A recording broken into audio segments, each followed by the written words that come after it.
حبيتوني نسمعكم الحس بسم الله متاع القرميشة. شوفوا يجيو ما شاء الله، وما هماش معجنين من الداخل. ان شاء الله تعجبكم الوصفة وتجربوها. عسلامة ومرحبا بكم الناس الكل. اليوم مش نحضروا مع بعضنا وصفة معشوقة الجماهير والعباد الكل تحبها، اللي هما الفطاير. انا الحقيقة حضرت 3 انواع، معناها بنفس العجينة. عملت الفطيرة العادية، فطيرة بالعظمة، والشكل الثالث اللي هو البنبلوني. باش نوريكم زيدا كيفاش نحضروا الشحور اللي فما شكون يغطس فيه الكعبة كاملة، فما شكون كيما عملت انا هكا يحط خطوط من العسل هذيا. وصفة تستحق التجربة، مكونات معناها موجودين في كل دار، وممكن أول مرة معناها تشوفوا الطريقة هذه. به كم مكونات؟ مش ناخذوا أول حاجة 400 جرام متاع فارينة، هوني معناها الفارينة العادية الباكوات. 40 جرام متاع نشا. عندي هوني 2 جرامات متاع كربوناتو و2 جرامات خميرة جاتو. اشتري مغرفة قهوة ملح. عندي مغرفة صغيرة مليانة سكر، مش نحطها يعني مع الخميرة مش نستحق 15 جرام اللي هما بالضبط باكو ونص. مغرفة صغيرة خل، مغرفة كبيرة زيت نباتي، 3 ملاعق أكل ياغورت طبيعي مش مكومين برشا، عظمة و250 ملي. كما عودتكم الوصفة مقاديرها مضبوطة، يعني مش نستحقوا بالضبط 250 ملي متاع ماء، لا باش نزيدوا ولا باش نقصوا. هوني حطيت الباكو الاول متاع الخميره، والباكو الثاني مش ناخو منه. انا هوني حطيت بالعين لكن ما يعادل مغرفه صغيره، يعني شطر الباكو. بيان سور المغرفه الصغيره متاع السكر. هوني لازمني نحرك بالباهي باش يكون الكعابر متاع الخميره يتحلو. راهي هذه وصفه حتى الانسان المبتدئ يجم يعملها وينجح فيها، ما فيها حتى شين. الماء ماذا بينا يبدا دافي فقط، ما يبداش لا سخون ولا يغلي باش ما يقتلناش الخميره. انا مش نغطيه بصحن ونخليها تتفاعل ما بين 5 و7 دقائق. في الوقت هذاك مش نخلط النواشف مع بعضهم. هوني حطيت الملح والخميره والكربوناتو. كميه الخميره والكربوناتو 2 جرامات، يعني تقريبا ربع مغرفه صغيره. هوني حطيت العظمة، ومن بعد تفطنت اللي انا ما حطيتش النشا. هذه كمية النشا اللي هي 40 جرام. مغرفة كبيرة متاع زيت، مغرفة صغيرة متاع خل اللي هي مش تخد منها خميرة الجاتو والكربوناتو، و3 مغارف راهو ما هماش مليانين، يعني تقريبا علبة 100 جرام متاع الياغورت، يعني حطيت الثلثين متاعها.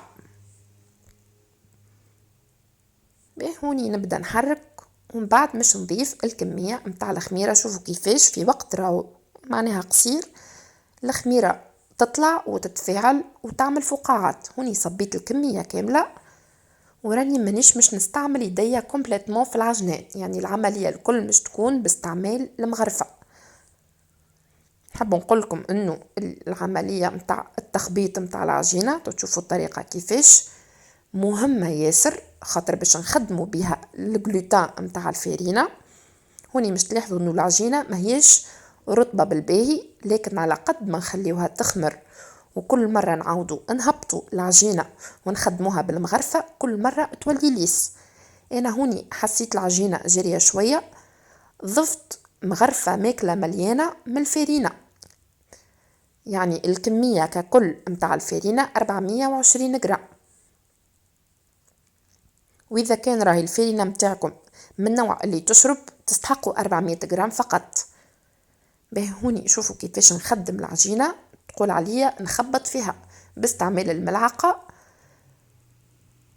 وبعد ما نخدمها هكايا 2-3 دقائق نحط عليها الخطا ونخليها ترتاح، ومن بعد نعاود نحل الحكيكة متاعي، نعاود نخدمها هكايا بالمغرفة. العملية هذه نقوم بها 3 ولا 4 مرات، وبعد نحطوها ترتاح. إذا كان عندكم الوقت معناها تحطوها تقريبا البرة مدة ساعة. أنا العملية هذه قمت بها من قبل بليلة والغدويكة. قليت معناها كعيبات الفطاير متاعي. به هوني بالنسبة للعسل مش نعطيك من المقادير بالضبط قداش. خذيت 200 غرام سكر، 100 ملي من الماء، وراني حطيت هوني على السكر كمية صغيرة من الفانيل بودر. صبيت هوني الماء وحركت هكايا معناها ما غير ما استعملت المغرفة، مش نحط على النار. بعد ما يبداو الجناب يغليو نحسبوا 3 دقائق بالضبط. هذيا هكايا شكل العسل متاعنا ولا الشهور بعد مرور 3 دقائق بالضبط. راهو الشهور معناها اللي نعملوها فوق الفطاير ما لازموش يكون عاقد. هوني ضفت له بالضبط مغرفة ماكلة من ماء العطرشية، ومغرفة ناقصة يعني ما هيش مليانة من عصير الليمون.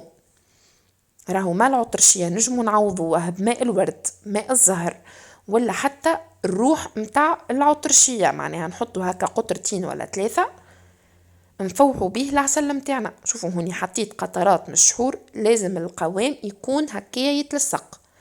ما هذا العسل حاضر. انا كيما قلت لكم حضرت العسل والعجينة الزوز قبل بليلة. شوفوا هوني بعد مرور 20 دقيقة كيفاش تضاعف الحجم متاعها. ناخو نفس المغرفة متاع السعيكة ونعاود نخبط هكايا العجينة متاعي. راهو على قد ما تعاودوها العملية هذية، يعني قدش من مرة، على قد ما العجينة تجي ناشحة وما تشربش الزيت وتنفج بالباهي كيف نقليوها. به انا هوني من غدويكا خرجت العجينة متاعي من قبل بنص ساعة ملي مش نبدا نقلي، يعني تولي بدرجة حرارة الغرفة. ناخذ صحيفة فيها شوية زيت باش يعاوني في عملية التشكيل. الزيت هوني سخنته بالباهي ومن بعد نقصت عليه الغاز، معناها الزيت يكون حامي بالباهي لكن نقليه على درجة حرارة معناها متوسطة إلى ضعيفة. أنا الحقيقة مانيش بروفيسيونيل برشا في التشكيل، يعني ما نجيبش الكعيبات الكل كيف لكن الطعم والمذاق روعة. شوفوا ما شاء الله كيفاش حطيت قدمة من العجين يعني صغرونة، كيفاش تنفج وكيفاش يتضاعف بالباهي الحجم متاعها. هوني راهو الشيرة اللولانية تقعد ما بين 2 و3 دقائق باش تطيب، والجهة الثانية تقريبا 30 ثانية، ومعناها ونهزوها الكعيبة. شوفوا ما شاء الله كيفاش تنفخت بالباهي. انا هوني عملت الشكل هذايا ومش نوريكم من بعد كيفاش عملت الشكل متاع البنبلوني، يعني اللي يبدأ معناها كيما شكل الكعكة. وعملت زادة فطيرة بالعظمة.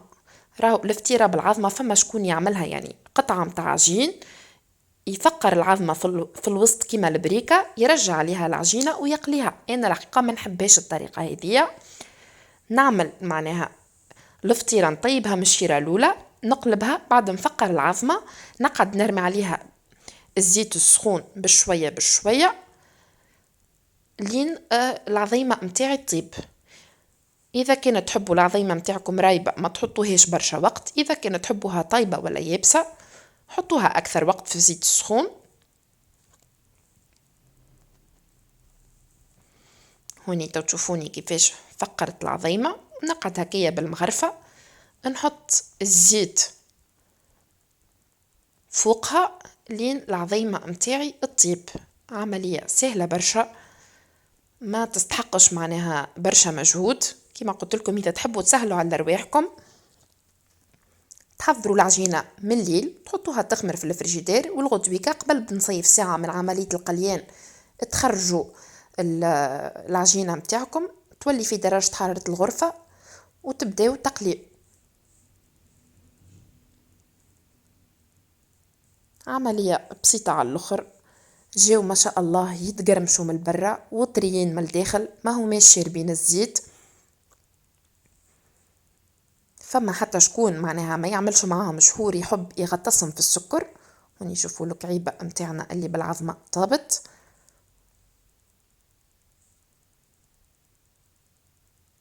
وهذه كانت وصفتنا لليوم اللي هي الفطاير ولا البنبلوني.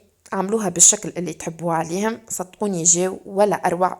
كانك أول مرة تزورني على القناة اعمل لي سابوني وفعل الجرس، وكانك من المتابعين متاعي حط لي جيم وكومنتير، وفي وصفة قادمة إن شاء الله.